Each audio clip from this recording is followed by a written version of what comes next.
Ratifikimi i marrëveshjes së stabilizim asociimit nuk është i sigurt se mund të ndodhë gjatë seancës së të hënës.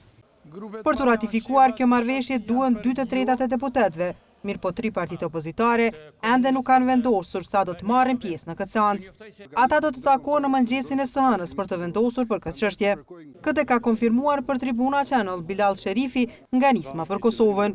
Sipas tij, ratifikimi më sas nuk do të pengohet nga deputetët e opozitës, por ai nuk ka dhënë detaje sa do të marrin pjesë në seancë, nga se sipas tij, kjo mbetet të vendoset nga liderët e partive.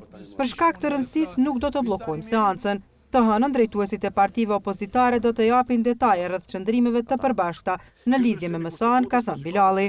Kurse Tinka Kurti nga lëvizja vetëvendosje ka thënë se 3 partitë opozitare kishin marrë vendim më herët që mos të jenë prezent në seancë për të ratifikuar MSA-n, për shkak se kanë shumë vërejtje për këtë marrëveshje.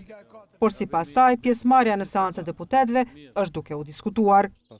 As lista sërbe nuk është e vendosur nëse do të jetë e pranishme të hënën gjatë mbajtjes së seancës plenare të Kuvendit për ratifikimin e marrëveshjes së stabilizim asociimit. Lideri i saj, Aleksandar Jablanović, ka thënë se varet nga gatishmëria e qeverisë së Kosovës që të pranojë kërkesat e tyre, për të cilat thotë se është diskutuar gjatë gjithë javës. Nuk e di ma do të jemi të pranishëm në Kuvend. Nëse qeveria do të pranoj kërkesat tona, ne do të jemi të pranishëm, është shprehur Jablanović për Tribuna Channel.